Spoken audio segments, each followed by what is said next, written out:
All right, guys, we are back with another chapter in Judges. We're in Judges chapter 1, starting a new chapter today, and so I'm going to read a little bit of a prelude to this chapter. It reads, The Military Failure of Israel, and it looks like we'll be going through that for the first three chapters. So I'm going to go ahead and read that, and then I'm going to read the header to chapter 1. So, by faithfully obeying the Lord, Joshua led the Israelites to a military victory. After his death, however, the tribes failed to clear the inhabitants from the land, so the Lord withdrew his promise to help drive the people out and bless the Israelites in battle. The new generation abandoned God and worshipped idols. This part of Judges shows what can happen when we neglect to teach our children to follow the Lord. I like that specifically because that is why I'm having my son here for these lessons, because I will not fail in this aspect. I don't want to, and they're going to give fantastic reasons as to why we don't want that to happen. And so here we go. A header for chapter 1: Incomplete conquest of the land. Judah and Simeon conquer the land. After the death of Joshua, the Israelites asked the Lord, "Which tribe should go first to attack the Canaanites?" The Lord answered, "Judah, for I have given them victory over the land." The men of Judah said to their relatives from the tribe of Simeon, "Join with us to fight against the Canaanites living in the territory allotted to us. Then we will help you conquer your territory." So the men of Simeon went with Judah. When the men of Judah attacked, the Lord gave them victory over the Canaanites and Perizzites, and they killed 10,000 enemy warriors at the town of Bezek. While at Bezek, they encountered King Adoni-Bezek and fought against him, and the Canaanites and Perizzites were defeated. Adoni-Bezek escaped, but the Israelites soon captured him and cut off his thumbs and big toes. Adoni-Bezek said, "I once had 70 kings with their thumbs and big toes cut off, eating scraps from under my table. Now God has paid me back for what I did to them." They took him to Jerusalem, and he died there. The men of Judah attacked Jerusalem and captured it, killing all its people and setting the city on fire.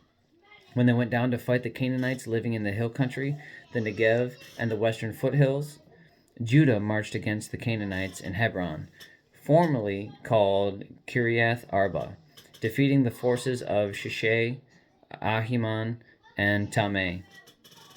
Will you go tell your brothers and your sister to quiet down? Yeah. We're going to take a quick, what is it? Mom will just edit it out. It's fine. No, we're not editing it out. This is life. We don't edit stuff out. We're going to go tell the little ones, "Hey, quiet down over there. We're having a Bible study." Wim's on top of it. Look at that. Quiet. I don't know if you guys could hear that, but we could hear it pretty clearly. So we are still in verse 11. So, this is 10.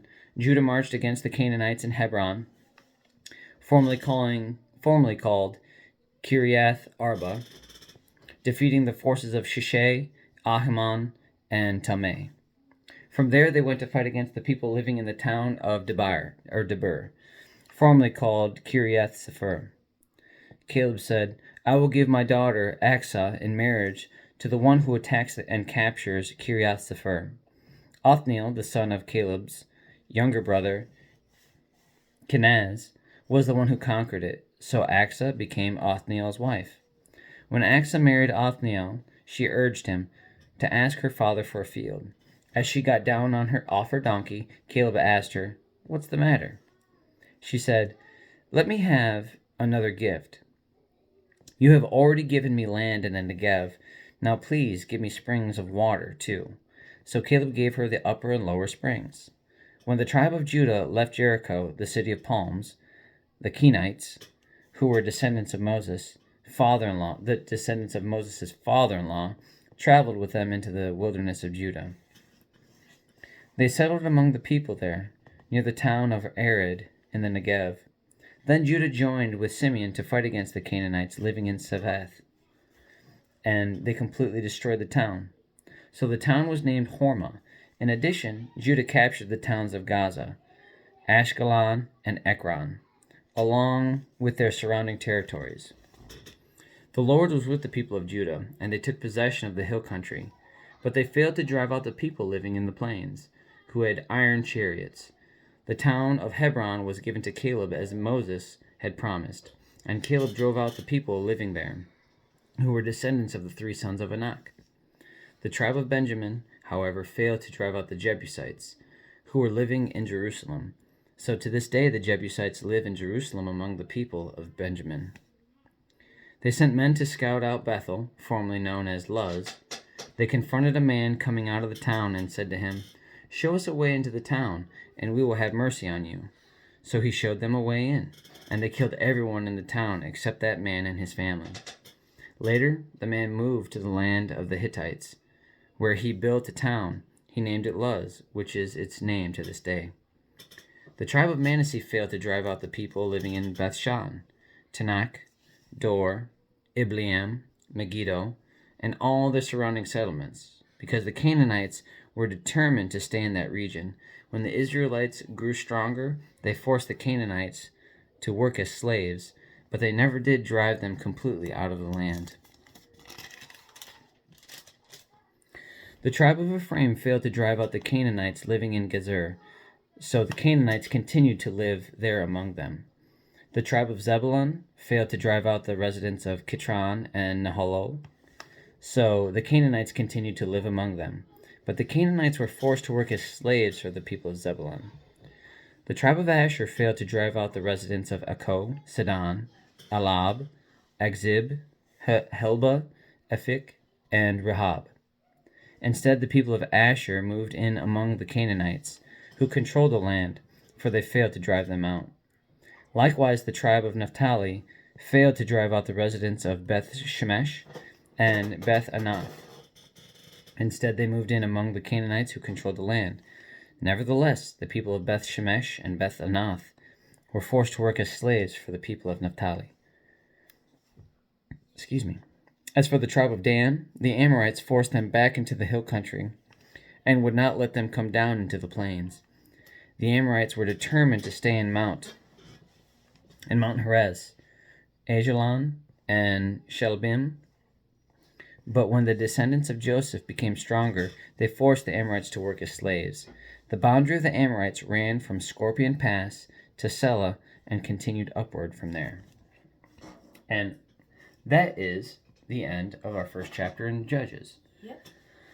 So for me, what I think is super interesting is there's all these huge, this big landscape of all the events happening in this area.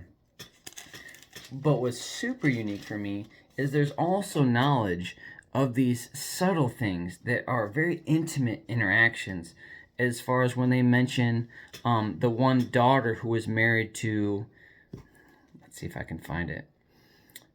Let's see. I think it was Othniel, the son of Caleb's younger brother, was the one who conquered it. Okay, so when the victor was given the land that they conquered, nope, not the land. When the victor conquered that specific land for one of the leaders, a wife was given to that gentleman in reward. So when Aksa married Othniel, she urged him to ask her father for a field. As she got off her donkey, Caleb asked her, "What's the matter?" That's such an intimate event. Sometimes I'm blown away with the knowledge that is had overall, and then those little small intimate events that they're reflecting on. It kind of confuses me, because who wrote this? And I have a study Bible, so I have an idea. And in fact, in looking at that, let's see, author, they say possibly Samuel. And so when they say that, it interests me to identify how that impacted the events, as far as what was his position in that. Why does he have knowledge of this intimate transaction between a conqueror who took over, what was it? Let's see, the town of Debir. So from there, and this is in verse 11, from there they went to fight against the people living in the town of Debir.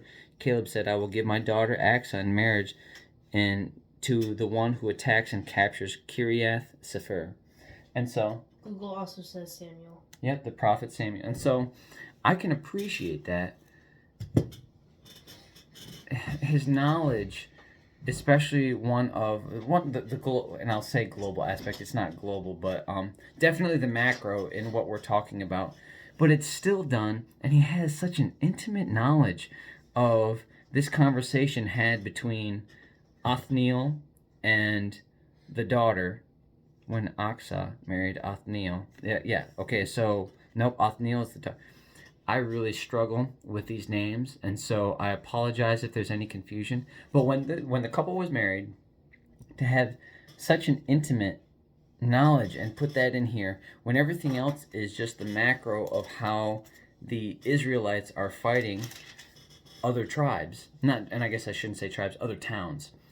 And so I'm so curious as to what the importance of that specific conversation was, especially because the only thing that happened was a transaction. She shows up on a donkey, gets off, makes a request, it's granted, and now these are the people that are in possession of those specific lands. And maybe possession is the primary driver of that specific passage. I don't know. But on that note, I'm going to move forward. We're going to continue in Judges and see what the shortcomings are of the Israelites. We already see that they're failing to Did you read the header? continue to pursue. Not yet. See, he's already keeping me. He already knows what the expectations are, and so I appreciate that they're reflecting on the shortcomings of the campaigns had against the people within their area. I'm curious to see if they will shed light on why they didn't have success, knowing that God assured victory. And so I don't know if this is a fault of follow through, if it's a fault of faith, whatever it may be. I'm hoping that they shed light on it in the next couple of chapters. But that is chapter 1 of Judges.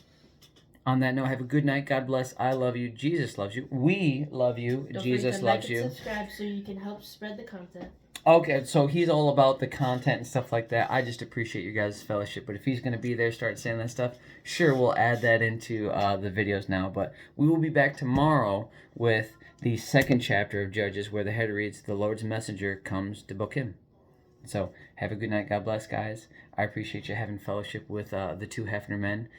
And have a great night. See you tomorrow.